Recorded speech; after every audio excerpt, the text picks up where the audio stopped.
자, 4월 6일 목요일입니다.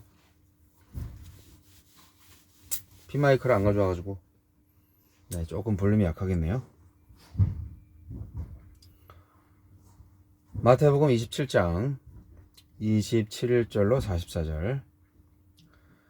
이에 총독의 군병들이 예수를 데리고 관정 안으로 들어가서 온 군대를 그에게로 모으고 그의 옷을 벗기고 홍포를 입히며 가시관을 엮어 그 머리에 씌우고 갈대를 그 오른손에 들리고 그 앞에서 무릎을 꿇고 희롱하여 이르되 유대인의 왕이여 평안할지어다 하며 그에게 침뱉고 갈대를 빼앗아 그의 머리를 치더라. 희롱을 다 한 후 홍포를 벗기고 도로 그의 옷을 입혀 십자가에 못 박으려고 끌고 나가니라. 나가다가 시몬이란 구레네 사람을 만나매 그가 예수의 십자가를 억지로 지워 가게 하였더라.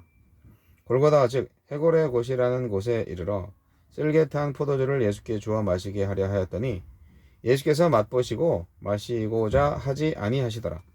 그들이 예수를 십자가에 못 박은 후에 그 옷을 제비 뽑아 나누고 거기 앉아 지키더라. 그 머리 위에 이는 유대인의 왕 예수라 쓴 죄패를 붙였더라.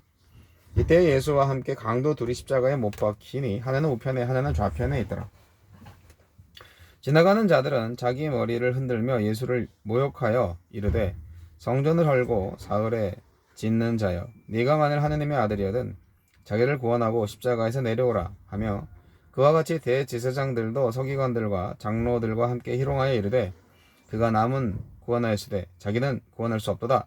그가 이스라엘의 왕이로다. 지금 십자가에서 내려올지로다. 그리하면 우리가 믿겠노라. 그가 하나님을 신뢰하니 하나님이 원하시면 이제 그를 구원하실지라. 그의 말이 나는 하나님의 아들이라 하였도다 하며 함께 십자가에 못 박힌 강도들도 이와 같이 욕하더라.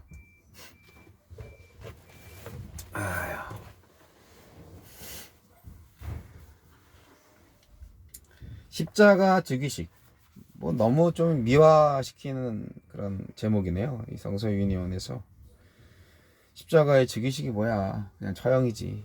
십자가 처형입니다. 이건. 사형 선고를 받은 예수님은 관정에서 군병들에게 십자가 위에서는 유대인들과 대제사장과 서기관들 강도들에게 갖은 조롱을 당하시지만 묵묵히 감내하십니다.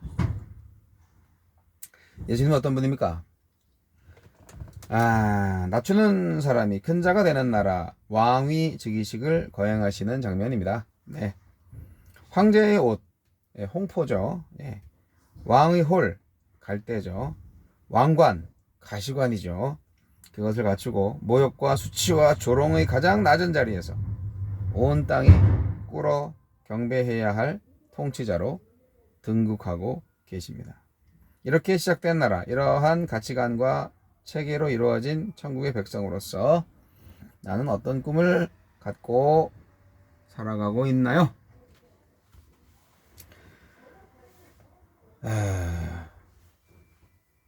우리 주님은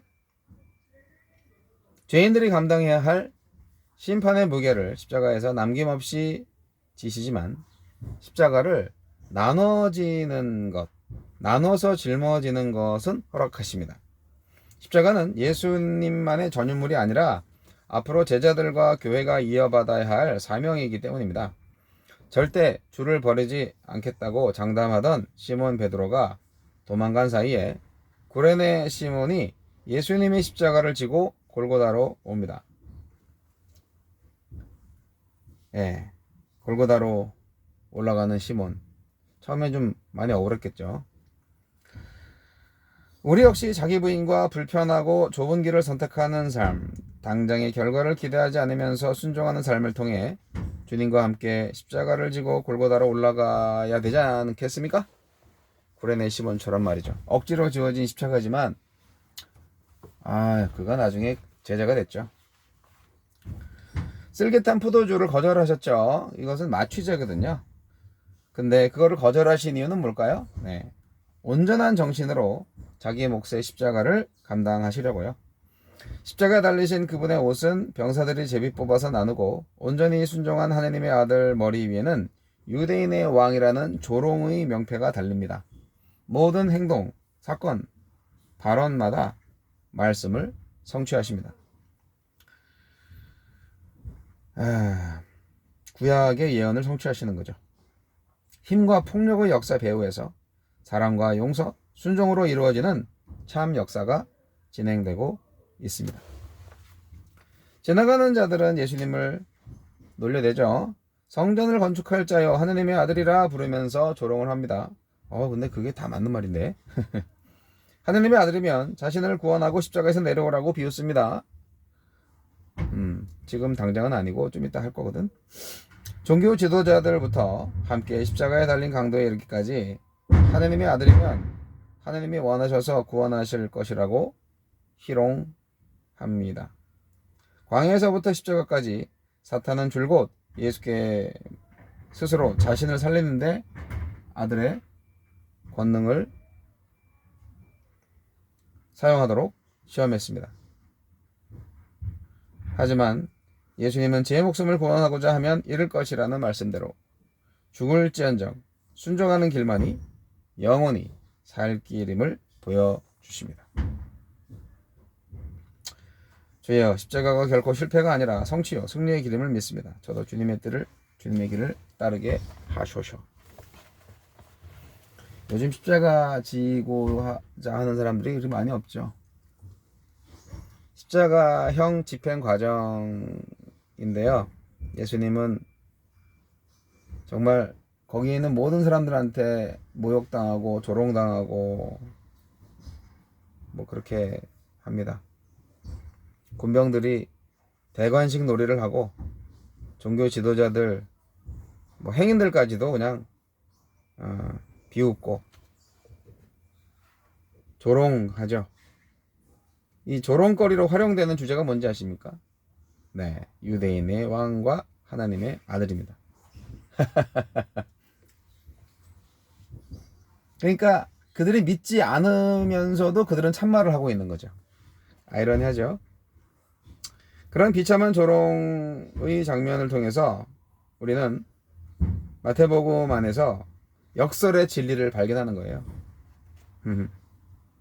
그들이 하는 모든 조롱, 그거는 결국 예수님의 부활을 통해서 진리로 증명될 것입니다. 할렐루야. 구레네 시몬이 아주 주목받을 만한 사람입니다. 6월절 순례자거든요. 순례하러 왔어요. 순례자인데 그 사람한테 예수는 구경거리의 대상이었을 뿐이에요. 처음엔 그랬겠죠. 그런데 골고다 언덕으로 올라가는 예수님의 십자가를 대신 져주는 사람으로 동원되었어요. 강제로 붙들려서 그렇게 해줄 수밖에 없었어요. 하지만 그는 제자는 바로 십자가를 지고 예수님을 따르는, 예수님의 뒤를 따르는 존재라는 것을 알게 해주는 역할을 하는 사람이 됐어요.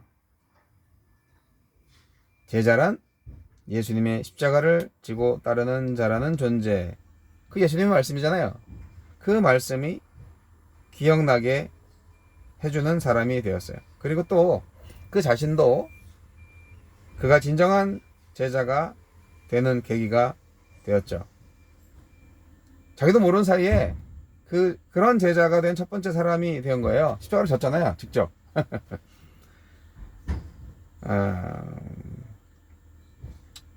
지금 다른 제자들은 어떻게 됐나요? 3년 동안 따라다니면서 예수님을 따르겠다고 했던 제자들 다 부인하고 도망갔잖아요. 그 제자들 언젠가는 이 구레네 시몬의 뒤를 또 따르겠죠? 십자가의 길을 걸어가는 예수님을 보면서 상식적으로 세상에 보일 수 있는 온갖 반응들이 다 나오는 모습을 볼 때 참 이 세상이 정말 악하다, 한심스럽다 생각이 듭니다. 불쌍하게 느껴지지도 않나? 도대체 예수님의 죽음, 예수님의 십자가가 죄인의 죽음이 아니라 도리어 죄인을 위한 죽음이라는 것을 그들은 모르잖아요. 모르는 게 죄인인 거예요. 높은 사람이든 낮은 사람이든 남자든 여자든 유대인이든 이방인이든 강도든 형 집행자든 이 십자가의 예수님에 대한 반응이 그들의 운명을 결정짓습니다. 그들의 조롱과 희롱이 경배와 찬미로 바뀌지 않는다면 그들은 자신들과 그 조롱의 대가, 희롱의 대가를 돌려받게 될 것입니다. 예수 안 믿고 지옥 가면 그 대가를 받는 거죠. 예수를 하나님의 아들로 믿는 축복을 얻는 것은 엄청난 복입니다. 어쨌든 우리의 죄를 위해서 십자가의 이 굴욕을 참아내신 예수님, 우리 예수님, 우리 주님, 하나님의 아들입니다. 하나님께서 가장 마음이 아프셨을 겁니다. 아들이 지금 이렇게 수치를 당하고 있는, 조롱을 당하고 있는, 고통을 당하고 있는 이 현장에 말입니다. 이 십자가상에 하나님이 왜 함께 하지 않으셨겠어요? 함께 하셨죠. 같이 울고, 같이 고통하고, 같이 억울해하고, 같이 속상했을 겁니다. 그럼에도 불구하고 나중에 나오지만 아버지여 저들을 용서하여 주소서 저들은 자기들의 죄를 알지 못하나이다. 이 정말 명기도 중에 명기도를 십자가상에서 하셨잖아요. 그 기도를 하게 하신 이가 하나님 아버지 아니시겠어요? 최고의 기도죠. 용서의 기도, 사랑의 기도. 나중에 나오겠죠. 오늘은 구레네 시몬을 기억해 봅시다. 우리도 억지로라도 십자가를 지고 가면 예수님의 제자가 된다는 사실.